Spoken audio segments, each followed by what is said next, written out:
Hello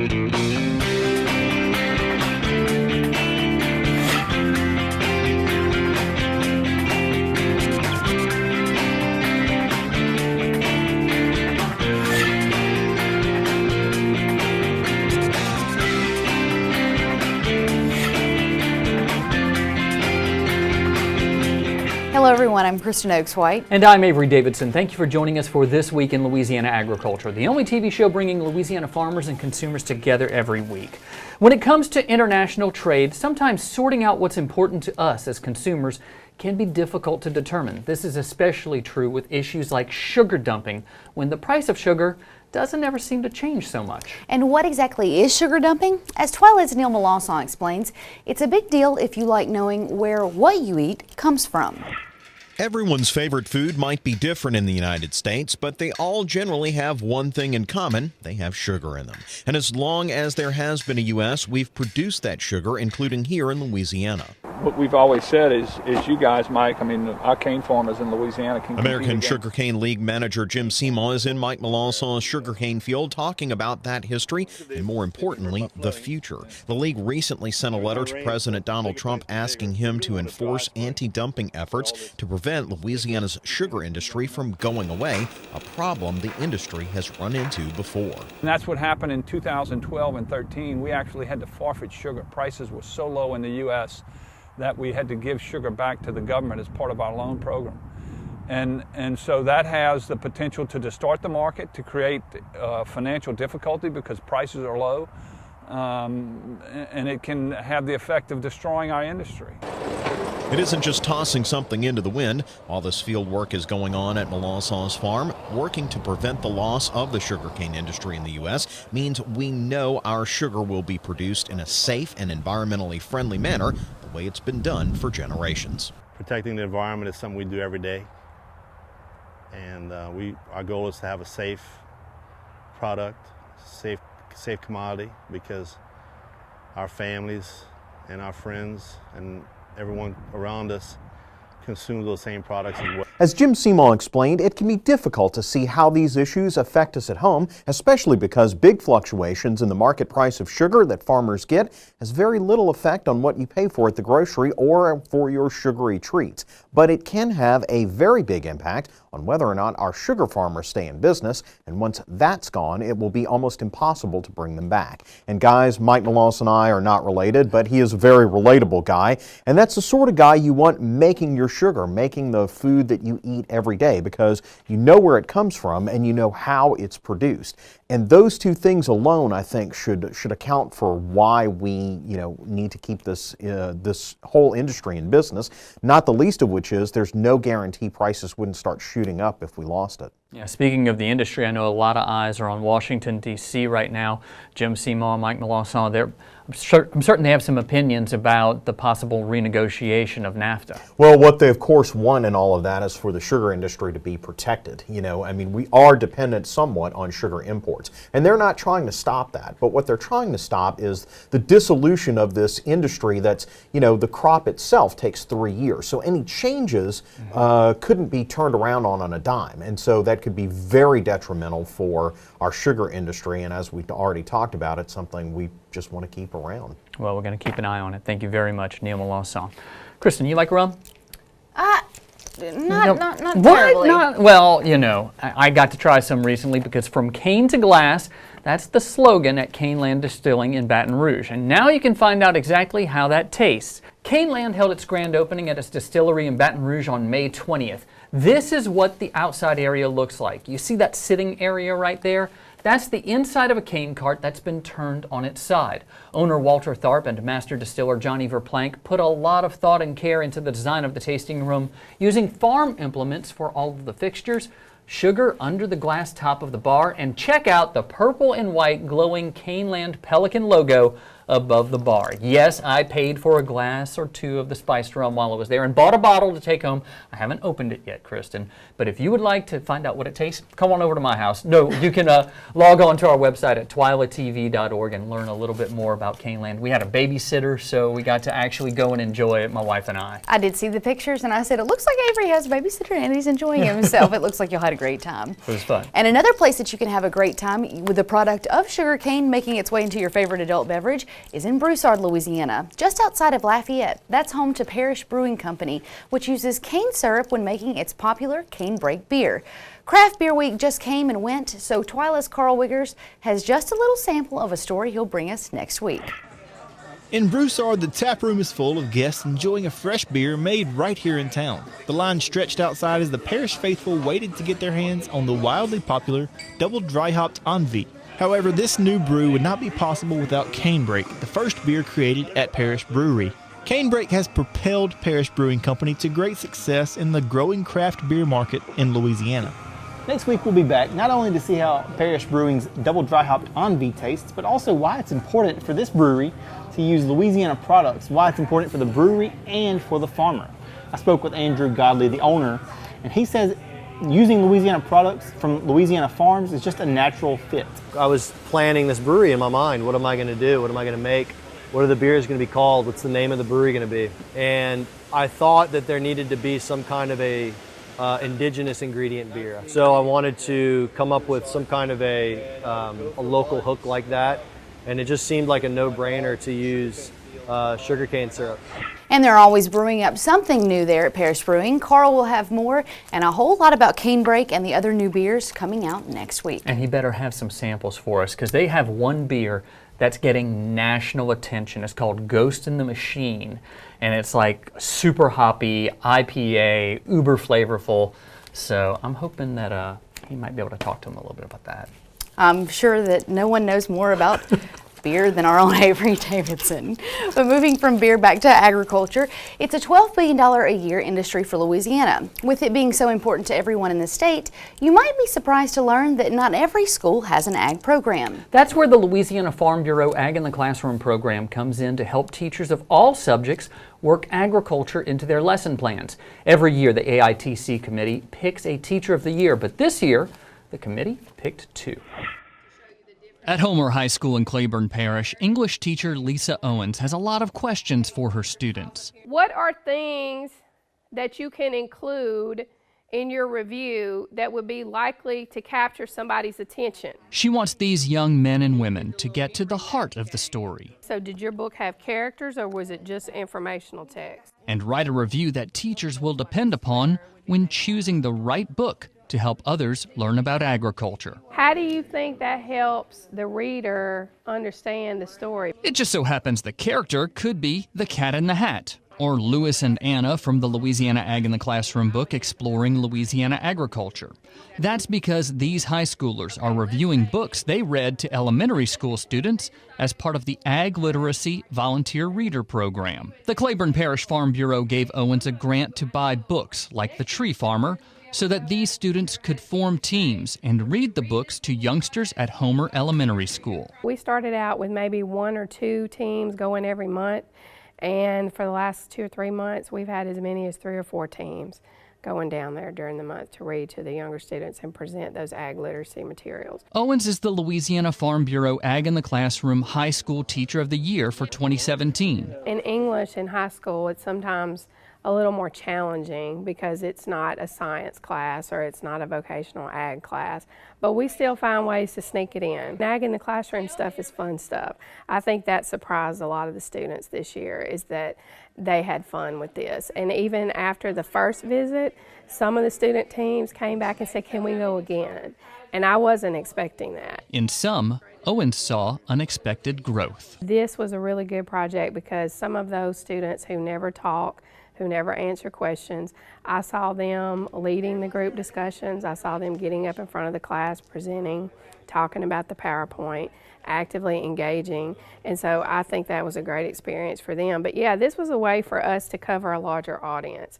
I mean, I can talk about ag in the classroom with my 35, 40 students every day, But, you know, we've visited more than 10 classrooms at the elementary school this year, so we've actually touched more than 200 students. Farther south in Livingston Parish at North Live Oak Elementary, agriculture is touching the lives of kindergartners in Karen Perino's class. Why do you think seeds are so important, Luke? The lesson this day is about seeds, complete with a song. Germination, germination, seed coat splits. Perino has students take seeds apart to find the tiny plant ready to sprout, like a great idea out of their heads. Thank you, kiss your brain. That was great.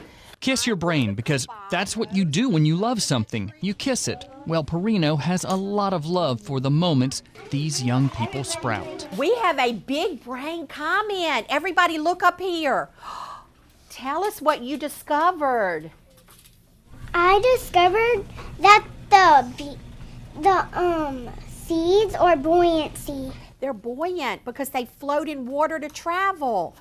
Thank you. We are proud of you. We are proud of you. I love it when I see them make those connections and I see them using critical thinking and problem solving. It makes me so happy because I try to lay that foundation all year so that they'll use that. Using agriculture in her lessons came naturally for Perino. The reason is found right here. I'm the honeybee. When I moved to kindergarten about 20 years ago, I just inherited a bee at that time, and so I've always been the bee room.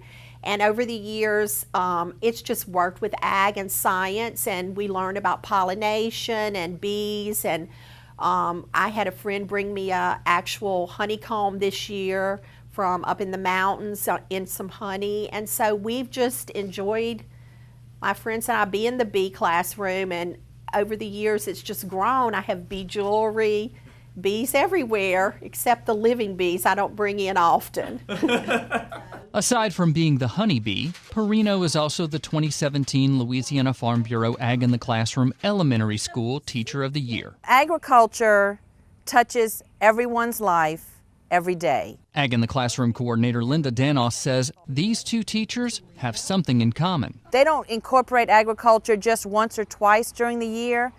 Both of these teachers had agriculture incorporated from August through May. Danos tells me this is the second time a teacher from North Live Oak Elementary in Livingston Parish won AITC Teacher of the Year for winning. Both Owens and Perino will go to the National Ag in the Classroom Conference in Kansas City, Missouri in June.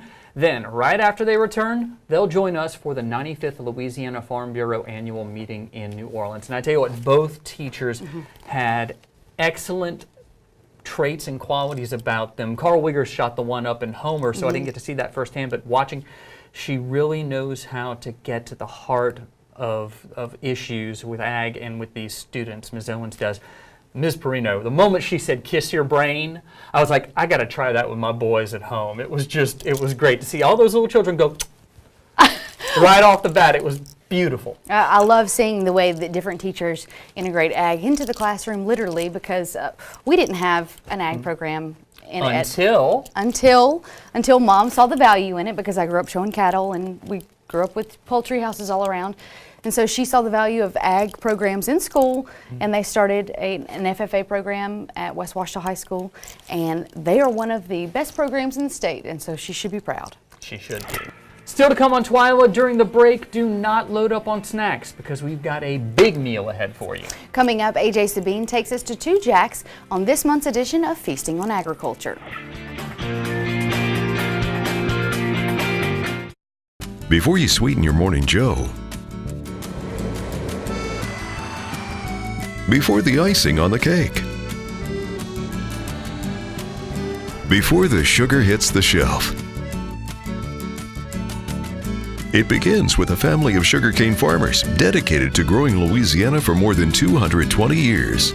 The Sugarcane Growers of Louisiana, making life sweeter, naturally. Sugarcane, sweet sugarcane. I now hope they're fighting today. I hope they are. Put a Dorito on here.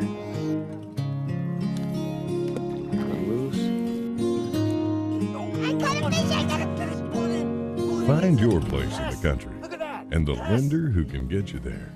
Find Louisiana Land Bank. Financing for country homes, recreational property, farms and ranches, and agribusiness.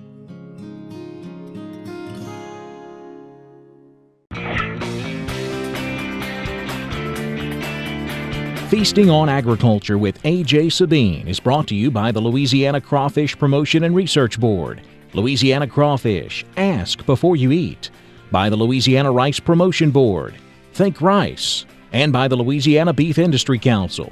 Beef, it's what's for dinner.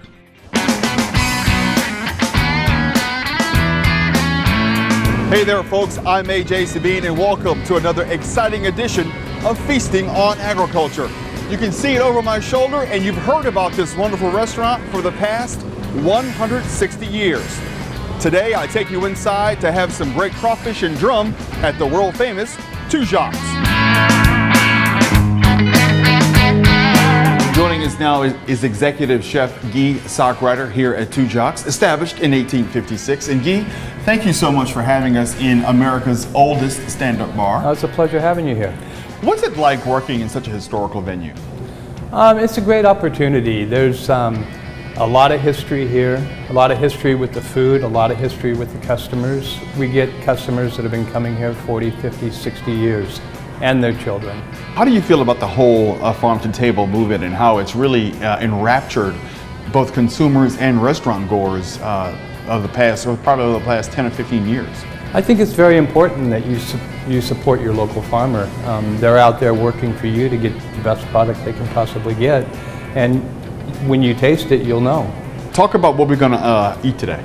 I'm going to do a pan-seared puppy drum cardinal, which is it's a light lemon butter with sautéed crawfish on top of a pan-seared piece of puppy drum, which is from the Gulf, which is on top of some steamed asparagus, which is on top of some mashed potatoes. Awesome. Let's get started. Okay.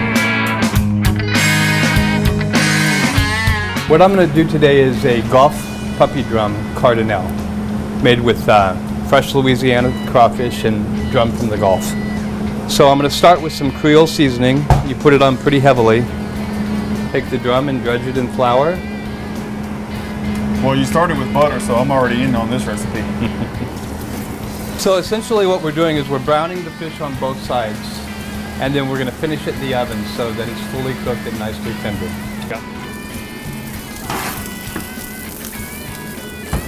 Now the fish has been in the oven for about 3 or 4 minutes just to make sure it's fully cooked. So we have some mashed potatoes and some asparagus. Chef, that fish is beautiful. Look at that. Isn't it? You're going to start with some fresh Louisiana crawfish. You don't want to cook them too much. Just want to heat them up. Little Creole seasoning. Deglaze with a little Chardonnay.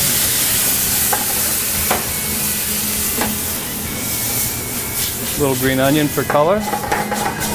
I can only imagine what this kitchen is like when you guys are rocking and rolling.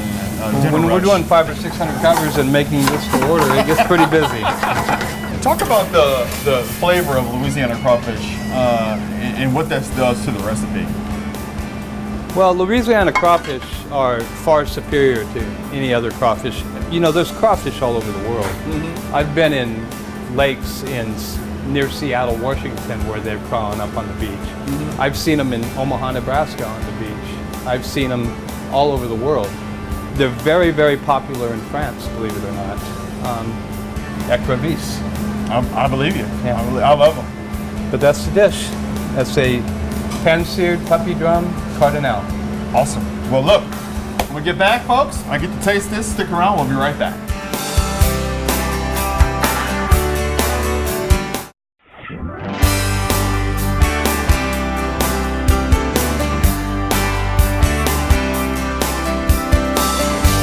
All right, folks, we're in the lovely main dining room of Jocks Restaurant, and joining us again is Chef Guy Sockrider.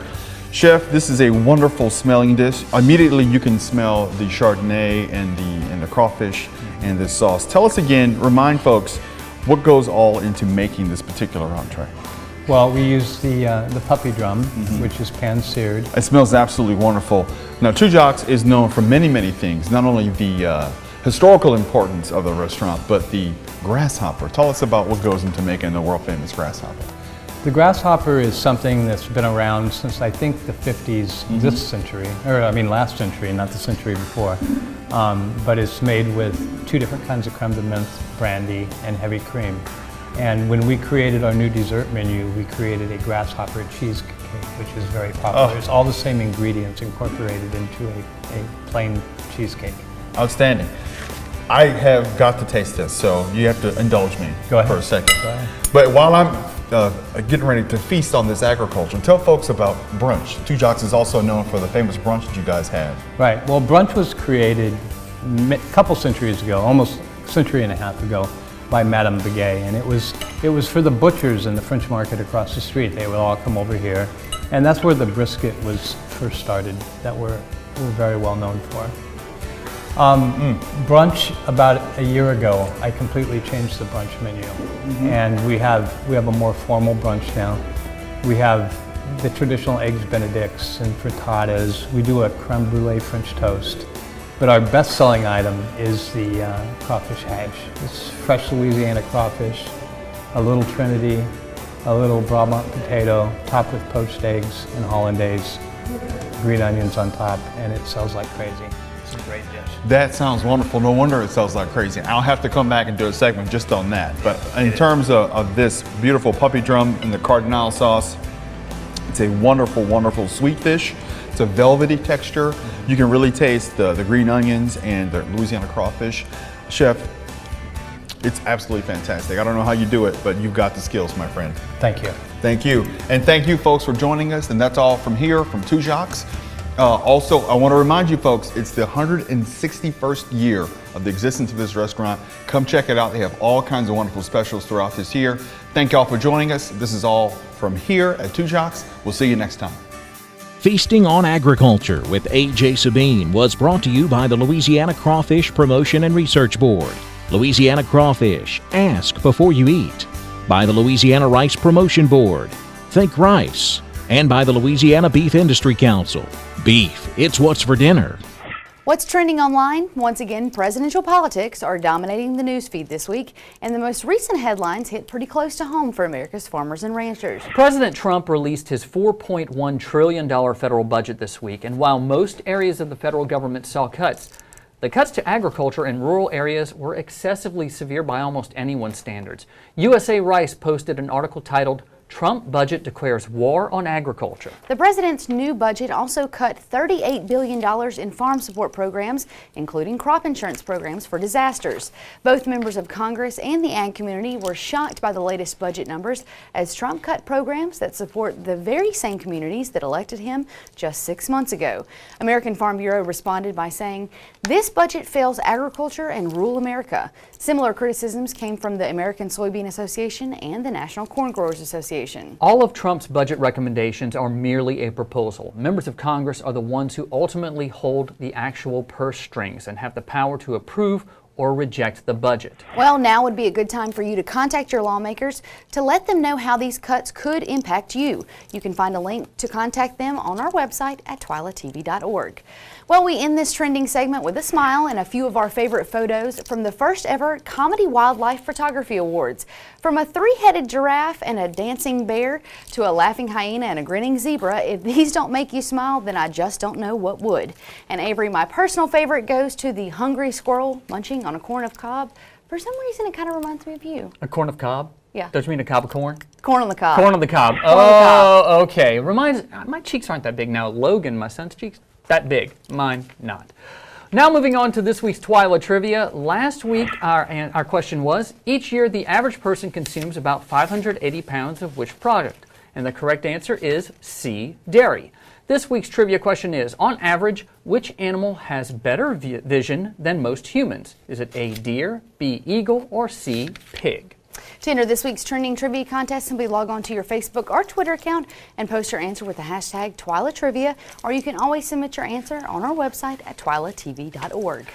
That does it for this edition of TWILA. Be sure to join us next week because we're definitely going to find out how that new beer from Parish Brewing tastes. I'm going to take one for the team. I'm going to go ahead and give you that objective source and taste it myself and let you know whether it's good or bad. I know it's a tough job, but I'm sure somebody's got to do it. I'm sure everybody at home feels sorry for you.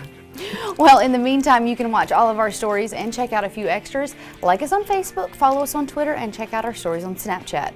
For all of us here at TWILA, thanks for watching. We hope to see you again right here next week.